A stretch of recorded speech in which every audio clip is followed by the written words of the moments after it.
Here are the highlights of Day 1 and Day 2 of the 6th High Level Meeting on the implementation of the Jeddah Amendment to the Djibouti Code of Conduct held in Cape Town, the Republic of South Africa. Briefs were made by IMO, UNAFOR, IFC-IOR, the DCoC governance framework, which consists of steering committee, combined working groups and the Friends of the DCoC.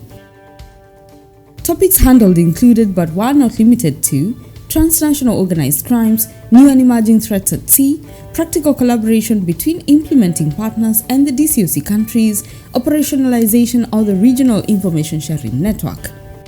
Maritime security is foundational to the global economy, the environmental sustainability, and the welfare of communities. Concrete action and collaboration are essential to effective maritime security in the region. The steering committee chair emphasized the need for the region to work in harmony, as no one country can combat maritime challenges alone. For successful information sharing, there is need for a whole-of-government approach in line with the National Maritime Security Strategy developed in DCoC countries. There is need to build on more capacity in the region and ensuring no state is left behind, and that national and regional ownership of capacity building initiatives are key to sustainable maritime security. In order to create synergies between the DCoC JA and other regional capacity building initiatives, there is a need to have shared training establishments working together with and supporting DCoC to avoid overlap. Enhancing the DCoC information sharing network needs the inclusion of regional establishments like the RCOC and the RMIFC, the adoption and utilization of the DCoC SOPs, and the integration of information sharing systems. As a spillover from Day 1, India discussed its partnership with DCoC JA, while Skylight explored how artificial intelligence assists in information sharing. On Day 2 of the meeting, Panel 3 discussed ways of utilizing the DCoC information sharing network to support operations at sea against illegal activities by building on the Maze experience. Panel 4 covered aligning international efforts with regional needs and priorities. Takeaways from the DCoC National Focal Points Parallel Meeting were: a draft MOU between the DCoC and the two Maze centers was discussed, and a revision clarifying the legal status of the relationship between the DCoC and these two centers will be made. Incoming chairs of Working Group 1 and the Secretariat will lead consultations where Seychelles and Madagascar will resubmit the draft for consideration. India's offer to sponsor one international liaison officer to be deployed at the IFC-IOR was accepted. Working Group 1 will develop terms of reference for the secondment.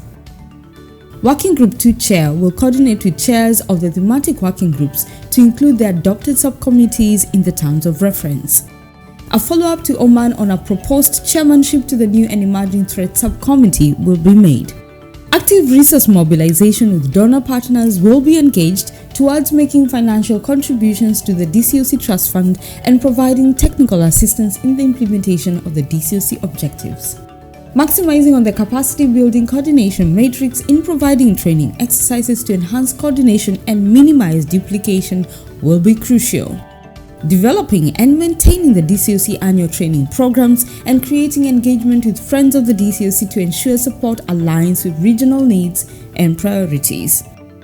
The proposed development of the DCoC Regional Maritime Security Strategy was accepted. Fast-tracking the implementation of the whole-of-government approach was also emphasized. To enhance operational coordination, the Friends of the DCoC Parallel Meeting proposed to have the sub-working groups as a third working group. They also proposed getting the Food and Agriculture Organization on board over the IUU Fishing Subcommittee, engaging with combined maritime forces on the assessment of emerging threats with reference towards cybercrime. The need to appoint a DCoC point of contact who coordinates strategy development was also proposed. Several offers have been made towards the newly developed expanded structure under Working Group 2. They include Operation Atalanta. The United States Coast Guard and Skylight intend to support the IUU fishing and marine protected areas. UNODC's global program can provide assistance towards trafficking and narcotics. Skylight and UNDP would like to provide assistance on illegal wildlife trade, organized crime, and terrorism.